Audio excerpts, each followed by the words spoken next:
लातूर जिल्ह्यातील अतिवृष्टीमुळे ठिकठिकाणी पूरस्थिती निर्माण झालेली आहे। मांजरा धरणाचे 6 दरवाजे 2.50 मीटरने उघडण्यात आलेत। नदीपात्रात 43,516 क्युसेक वेगाने पाण्याचा विसर्ग सुरू आहे। त्यामुळे मांजरा नदीकाठची अनेक गावं प्रभावित झाली आहेत। नदीपात्र सोडून वाहत असल्यामुळे शेतात पुराचं पाणी शिरलंय। लातूर तालुक्यातील जवळा बुद्रुक इथे मांजरा नदीचा पूल हा मध्यरात्री पाण्याखाली गेलाय आणि त्यामुळे वाहनांच्या लांबच लांब रांगा लागल्या होत्या। परिणामी लातूर ते कळंब या राज्यमार्गावरील वाहतूक विस्कळीत झाली आहे।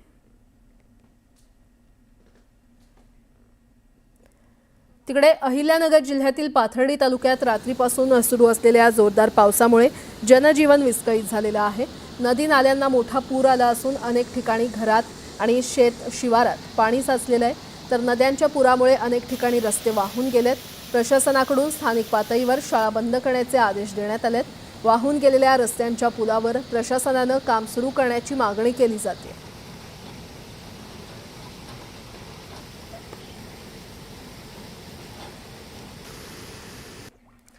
बुलढाणा जिल्ह्यामध्ये गेल्या आठवड्याभरापासून मुसळधार पाऊस सुरू आहे आणि त्यामुळे लोणार, सिंदखेड राजा आणि मलकापूर भागात ढगफुटी सदृश्य पाऊस बरसला। पावसाचा जोर अधिक असल्यामुळे गेल्या काही दिवसांपासून अतिवृष्टीजन्य स्थिती निर्माण झाली आहे। या अतिवृष्टीमुळे शेतकऱ्यांचं कंबरडं मोडलंय। आतापर्यंत 2,58,000 हेक्टर क्षेत्र शेतजमीन बाधित झालेली आहे। कापूस, तूर, मका आणि सोयाबीन या पिकांचं मोठ्या प्रमाणात नुकसान झालंय। शेतात मुसळधार पावसामुळे चिखल झाल्याने बळीराजाचं उभं पीक नष्ट झालंय। तर संपूर्ण जिल्ह्यात ओला दुष्काळ जाहीर करून शेतकऱ्यांना भरीव मदत देण्याची उद्ध्वस्त झालेल्या शेतकऱ्यांनी मागणी केली आहे। 2.5 ते 3 महिन्याचं पीक आहे। मला सांगा, या पिकाला 3 महिन्यामध्ये फक्त 3 बोंड आलेले।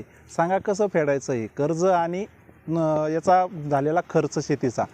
तर माझी एक सरकारला एक विनंती, यांनी कर्जमाफी करून आणि ओला दुष्काळ जाहीर करून हीच एक शेतकऱ्यांची एक अपेक्षा भंग न करता अपेक्षा करावी अशी विनंती आहे साऱ्या शेतकऱ्यांतर्फे। शेतकरी जगला काय, शेतकरी मेला काय, हे कोणाला याच्याशी घेणं देणं नाही। आमची फक्त एकच मागणी आहे, फक्त आम्हाला न्याय द्या आणि झालेल्या नुकसानीची आम्हाला भरपाई द्या। आमचा सिंदखेड राजा तालुक्यासह संपूर्ण बुलढाणा जिल्हा या ठिकाणी ओला दुष्काळ जाहीर करा आणि आम्हाला प्रति हेक्टर जिरायती शेतकऱ्यांना 50,000 मदत द्या आणि बागायती शेतकऱ्यांना 70,000 द्या। बहुवार्षिक पिकांना या ठिकाणी 1,00,000 मदत द्या आणि आमचा संपूर्ण जिल्हा ओला दुष्काळ जाहीर करा। सोयाबीन, तूर, मका या पिकांचं जवळपास 58,000 हेक्टर इतक्या क्षेत्रावरचं जे आहे ते नुकसान झाल्याचा प्राथमिक अहवाल आपल्याला आलेला आहे आणि त्याचे पंचनामे अंतिम करण्याची कार्यवाही जी आहे ती प्रशासनामार्फत सुरू आहे। माहे ऑगस्ट अखेरपर्यंत आपण जवळपास आपल्याकडचं 2,58,000 हेक्टर इतकं क्षेत्र जे ते बाधित झालेलं होतं आणि त्याचे अंतिम पंचनामेसुद्धा शासनाला सादर केलेले आहेत। जळगाव जिल्ह्यातील हतनूर धरणाचे 10 दरवाजे उघडले असून धरणातून 44,497 क्युसेक पाण्याचा विसर्ग तापी नदीपात्रात सोडण्यात येतोय। हतनूर धरणाच्या पाणलोट क्षेत्रामध्ये गेल्या 2 दिवसांपासून सुरू असलेल्या मुसळधार पावसामुळे धरणात पाण्याची आवक वाढली आणि यामुळे धरणाचे 10 दरवाजे उघडण्यात आलेत। धरणात पाण्याची आवक वाढत राहिल्यास धरणाचे अजूनही दरवाजे उघडून पाण्याचा विसर्ग वाढवण्याची शक्यता पाटबंधारे विभागाने वर्तवली।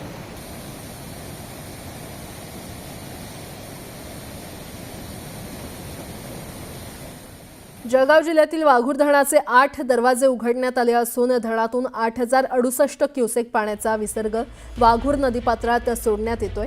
छत्रपती संभाजीनगरसह अजिंठा पर्वतरांगांमध्ये जळगाव जिल्ह्यात सुरू असलेल्या पावसामुळे धरणात पाण्याची आवक वाढली असून धरणाचा जलसाठा 99.93% गेलेला आहे। त्यामुळे धरणाचे 8 दरवाजे उघडून धरणातून पाण्याचा विसर्ग केला जात असल्याने वाघूर नदीकाठच्या गावांना प्रशासनाच्या वतीने सतर्कतेचा इशारा देण्यात आला आहे।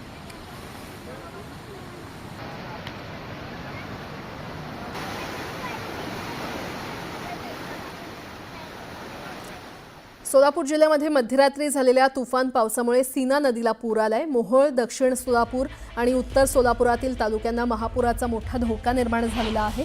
सीना नदीकाठच्या ग्रामस्थांनाही यामुळे काळजी घेण्याचं आवाहन करण्यात येत आहे।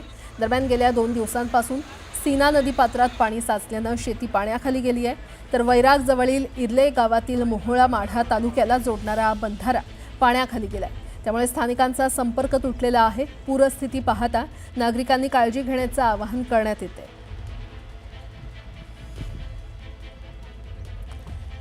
जालन्यातील डोमे गावातून वाहणाऱ्या गल्हाटी नदीला पूर आलेला आहे आणि मुसळधार पावसामुळे पाचोड भागात झालेल्या मुसळधार पावसामुळे नदीच्या पाणी पातळीत वाढ झाली आहे। गेल्या 2 दिवसांपासून नदीच्या पुराची पातळी कायम आहे, त्यामुळे जनजीवन विस्कळीत झाले आणि शेती पिकाचं नुकसान झालं।